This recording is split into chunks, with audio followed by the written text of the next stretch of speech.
Praise the lord. మన ప్రభువును మన రక్షకుడైన యేసుక్రీస్తు వారి పరిశుద్ధమైన ప్రేమ కలిగిన నామంలో మీ అందరికీ మా హృదయపూర్వక వందనములు. ఈరోజు దేవుని వాక్యము, పైనున్న వాటి మీదనే గాని భూ సంబంధమైన వాటి మీద మనస్సు పెట్టుకొనకుడి. కొలస్సీలకు రాసిన పత్రిక 3వ అధ్యాయము 2వ వచనము. Set your minds on things above, not on earthly things. Colossians chapter 3 verse 2. ఈ రోజు నిమిత్తము దేవాతి దేవుడు మనకు అనుగ్రహించిన వాక్య భాగమును బట్టి ధ్యానించుకుందాము.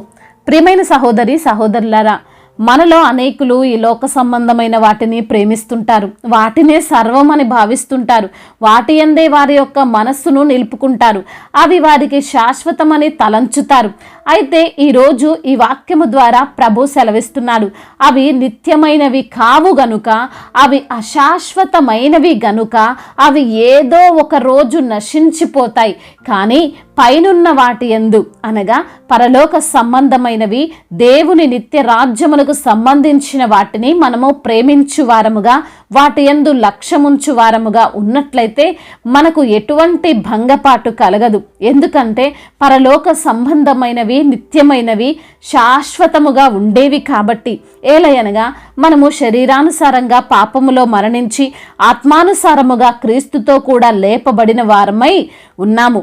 కావున భూమి మీదనున్న మీ అవయవములను అనగా జారత్వమును, అపవిత్రతను, కామాతురతను, దురాశను, విగ్రహారాధన అయిన ధనాపేక్షను చంపివేయుడి అని పరిశుద్ధ వచనములు మనకు సూటిగా తెలియజేస్తున్నాయి. ప్రియమైన సహోదరి సహోదరుడా, మన యొక్క శరీర సంబంధమైన ఏ ఆశ అయినా, ఎటువంటి క్రియ అయినా భూ సంబంధమైనదిగానే ఉన్నాయి. కొందరు మనుషులపై మనస్సునుంచుతారు, తమ తోటి వారికి ఎక్కువ ప్రాధాన్యత ఇస్తారు. వారు కూడా మిమ్ములను ఇష్టపడొచ్చేమో, కానీ మనుషులు చంచలమైన మనస్సు కలిగి ఉంటారు కాబట్టి వారు ఎప్పుడైనా మారొచ్చు. నీవు వారిని ప్రేమించినా వారు మాత్రం నిన్ను ద్వేషించే సందర్భం ఎదురవచ్చు. అప్పుడు నీకు గుండె కోతనే మిగులుతుంది.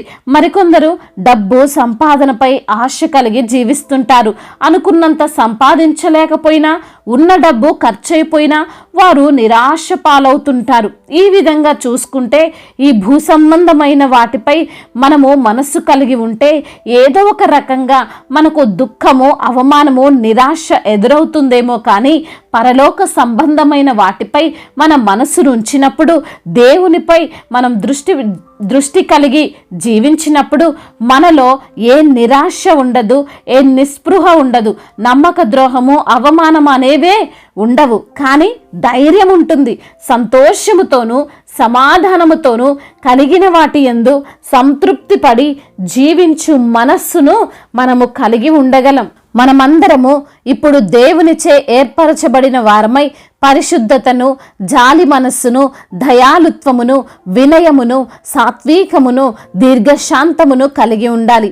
భక్తుడు ఈ విధంగా వ్రాస్తున్నాడు, ప్రియులారా, మీరు పరదేశులను, యాత్రికులనై ఉన్నారు గనుక ఆత్మకు విరోధముగా పోరాడు శరీరాశలను విసర్జించి, అన్యజనులు మిమ్మల్ని ఏ విషయములో దుర్మార్గులని దూషింతురో ఆ విషయములో వారు మీ సత్క్రియలను చూచి వాటిని బట్టి దర్శన దినమునందున దేవుణ్ణి మహిమపరచునట్లు వారి మధ్యను మంచి ప్రవర్తన గలవారై ఉండవలెను అని. కాబట్టి పరలోక సంబంధమైన మనము పైనున్న వాటిపైనే మనస్సు కలిగి ఉండాలి, కానీ అన్యుల వలె, బుద్ధిహీనుల వలె ఈ లోకపరమైన వాటిపై మనము మనస్సును నిలపకూడదు. ఆ విధంగా ఉన్నట్లయితే పరలోక రాజ్య వారసులము కాలేము. అందునిమిత్తమునే లేఖనములు సెలవిస్తున్నాయి, ఈ లోకమునైనను లోకములో ఉన్న వాటినైనను ప్రేమింపకుడి. ఎవడైనను లోకమును ప్రేమించిన యెడల తండ్రి ప్రేమ వానిలో ఉండదు. లోకములో ఉన్నదంతయు అనగా శరీరాశయు, నేత్రాశయు, జీవపు డంబమును అవి తండ్రి వలన పుట్టినవి కావు, లోక సంబంధమైనవే. మీరు అనుకోవచ్చు, మనమంతా ఈ లోకంలో ఇప్పుడు జీవిస్తున్నాం కదా, మరి మనుషులతో సహవాసం కలిగి ఉండొద్దా, డబ్బును సంపాదించొద్దా, జీవించడానికి కావాల్సిన వాటిని సమకూర్చుకోవద్దా అని. నిజమే, ఈ లోకమందు యాత్రికులమై జీవిస్తున్న మనకు ఈ లోకంలో ప్రయాణిస్తున్నన్ని రోజులు డబ్బు అవసరమే. తోటి వారితో సత్సంబంధాలు అవసరమే. మనము జీవించడానికి కావాల్సింది ప్రతిదీ ప్రాముఖ్యమైనదే. కానీ దేవుడు ఏమంటున్నాడంటే, మీకు ఉపయోగం అనుకున్న ప్రతి వాటిని అవసరమైనంత సేకరించుకోండి, తోటి వారితో మంచి సహవాసం కలిగి ఉండండి, ప్రేమించండి, కానీ వారిపై లేదా వాటిపై మీ యొక్క మనస్సును నిలపకండి అని.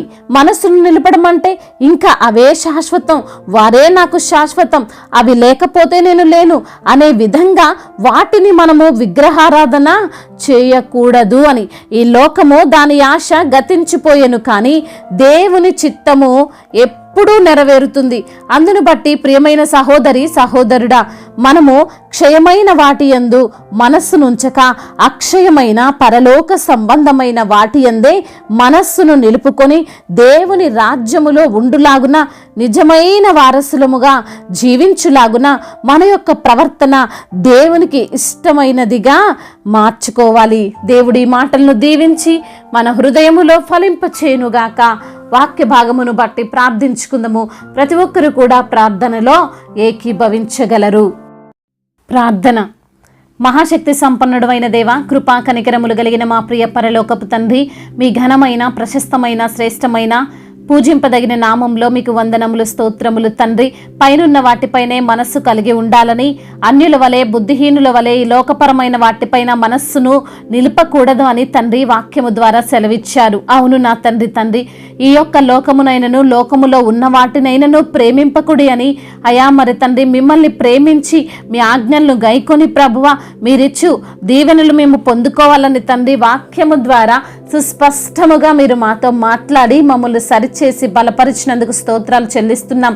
అవును నా దేవా, ఎందరైతే బిడ్డలు ఏ ఏ సమస్యలతో, ఇరుకులతో, ఇబ్బందులతో, శోధనలతో అయా మరి తండ్రి కృంగిపోయిన స్థితిలో, నలిగిపోయిన స్థితిలో, వేసారిపోయినటువంటి పరిస్థితుల్లో ఉండి మీకు మొరపెడుచున్నారో వారి మొరను మీరు ఆలకించండి. వారిని తండ్రి సమాధానముతో నింపండి నా ప్రభువా. అయా మీ దయగల హస్తము, మీ కరుణ కటాక్షము వారిపైన ఉంచండి. ఈ రోజున ఎందరైతే బిడ్డలు అనారోగ్య సమస్యల చేత కృంగిపోతున్నారో వారిని లేవనెత్తండి.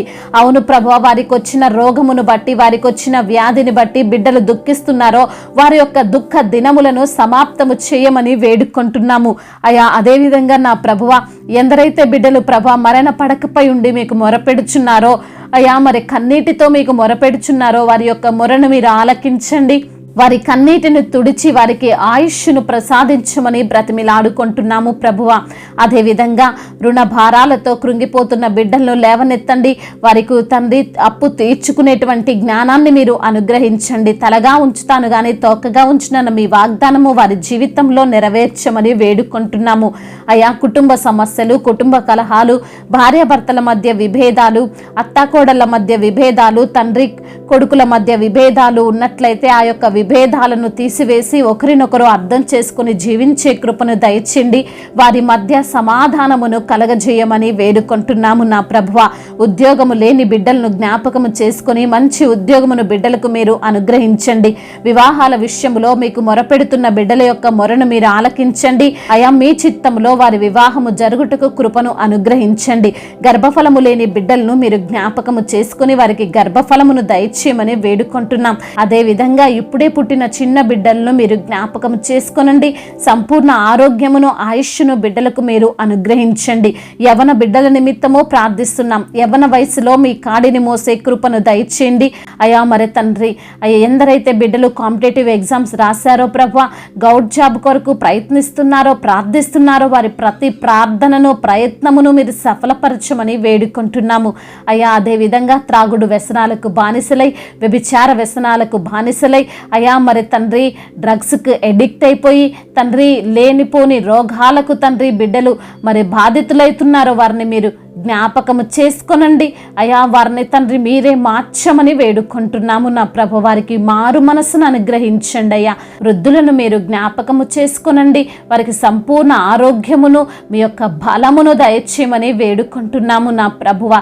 అదేవిధంగా నా ప్రభు, కోర్టు సమస్యలు, ల్యాండ్ సమస్యలు అన్నిటి నుండి విడుదల దయచేయండి. వారి పక్షాన మీరుండి న్యాయమును తీర్చండి. మీ యొక్క తండ్రి పరిచర్య చేస్తున్న దైవజనులను, సువార్థికులను, మిషనరీస్ని జ్ఞాపకము చేసుకోనండి నా ప్రభువా. వారు చేస్తున్న పనులలో తండ్రి మీ యొక్క కృప వారిపైన అధికమవునట్లుగా మీ యొక్క సహాయము దయచేయండి నా తండ్రి. మా భారతదేశమును, తెలుగు రాష్ట్రాలను మీరు దీవించి ఆశీర్వదించి బలపరిచి స్థిరపరచమని తండ్రి, ఇంతవరకు చేసిన ప్రార్థన అంతటిని మీ పాద సన్నిధిన చేర్చుకోమని మానాథుడు, సర్వశక్తిమంతుడు, సర్వాధికారి అయిన నజరేయుడైన యేసుక్రీస్తు వారి నామంలో ఈ ప్రార్థనను అడిగి వేడుకొని పొందుకొని ఉన్నాము మా ప్రియ పరలోకపు తండ్రి. ఆమెన్. ఈరోజు పెళ్లి రోజు మరియు పుట్టినరోజు జరుపుకుంటున్న వారందరినీ దేవుడు దీవించి బలపరిచి స్థిరపరచునుగాక. మీ యొక్క ప్రార్థన అవసరతలను మాకు తెలియజేయగలరు. మీ కొరకు మేము తప్పక ప్రార్థిస్తాము. మొదటిసారిగా మన యొక్క ఆదరణ వాక్యం చూస్తున్నట్లయితే తప్పకుండా సబ్స్క్రైబ్ చేసుకోగలరు. ఈ వాక్యం మీకు ఆశీర్వాదకరముగా ఉండినట్లయితే అనేకులకు కూడా ఈ వాక్యాన్ని పంపి మీరు కూడా దేవుని యొక్క రాజ్య సువార్తలో పాలిభాగస్తులు కావాలని దేవుని పేరిట మనవి చేసుకుంటున్నాను. May God bless you all. దేవుడు మిమ్మల్ని దీవించి బలపరిచి స్థిరపరచునుగాక.